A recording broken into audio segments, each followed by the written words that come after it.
I'll answer the questions.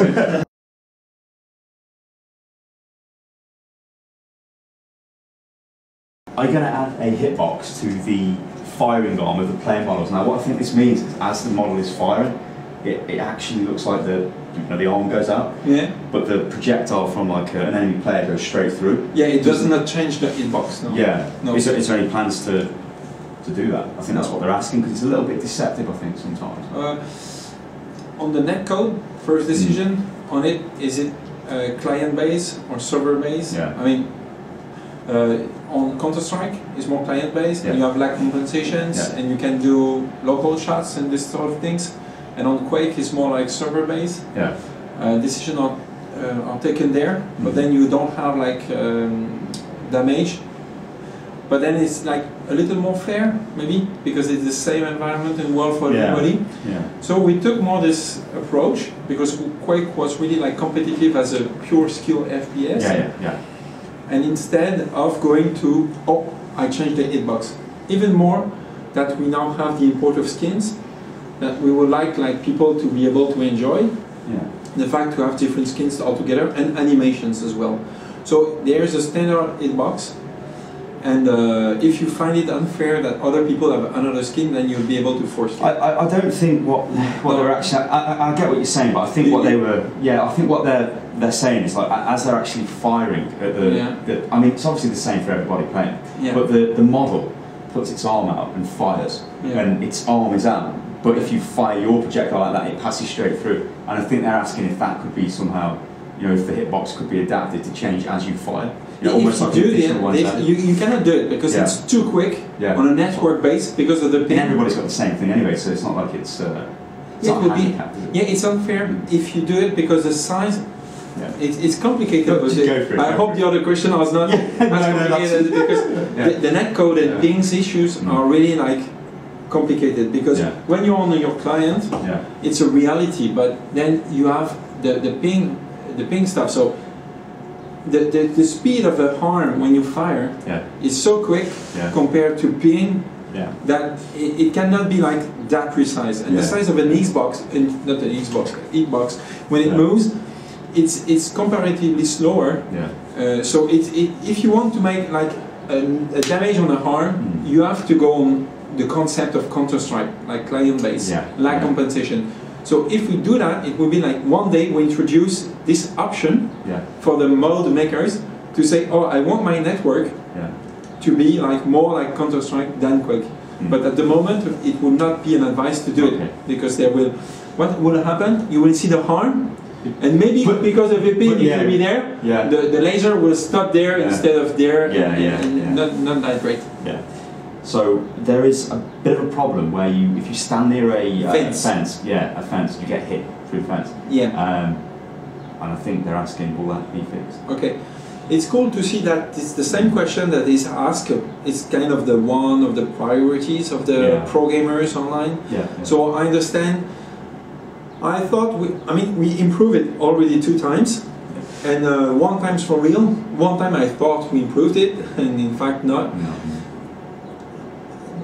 The answer is 2 parts. Once we already have improved it, we found that the hitbox can have issues in this area of the body, so we have improved it again. But I asked to improve again, and it will create like troubles if we do it. So, but at the same time, the goal is just that it's fair. It's the same for both sides. And if you have a fence, why a rocket will not be capable? I mean, you have an armor, and this armor is when you hit the armor is kind of the hitbox in the story. The guy has a hitbox armor, and there is no physical contradiction as that your armor go through through the fence. But even though if I can reduce it, I will do it. I mean, so we will work on it, and I understand that players would like more. But I think a lot of these questions are basically coming from the fact that it's a precision game and it's fast-paced. Yes, but it's precise. Well, I think that's what they're moaning about the hitboxes. But it's precise. It's the same for everybody, in Trackmania, for example, the car, they can't collide. You are not talking about the physical reality of it. You accept the physical reality of the game, and then you play, and it's fair for everybody. If it was not fair, then it would be like the top #1 priority in the world. As soon as it is fair, then we can see. Are there any plans to add the actual ping to the scoreboard instead of using the? I think you've actually got. I was just recently showed this. Actually, you can bring up like a net graph, and you can see the ping in the game. But are there any plans for, you press tab, you bring up the score, to put your ping into there? Because obviously people, they're concerned about their pings. They wouldn't want to play on a server with a high ping. To see the ping of all the players? Well, in the SAP, they'd be more concerned with the SAP, wouldn't they, to make sure they haven't got a high ping. So, you can follow your ping at any time, because players they play with the touch that displays like the frame rate and the ping always. The net graph. Yeah, you can have that with your ping. But I think they're more making the reference where you can see the ping of other players eventually. So they stop to say like I'm playing bad because I have a bad ping. So you can say I know what you're playing. So maybe that could be something of an addition. I will write it down. Strange, but I have all my little papers. If you don't mind, just I put ping in scoreboard. It's fun because sometimes they say. They just have to come in the forums. Maybe it's already said in the forums, but since there are thousands of things in the forums, there's always the sorting.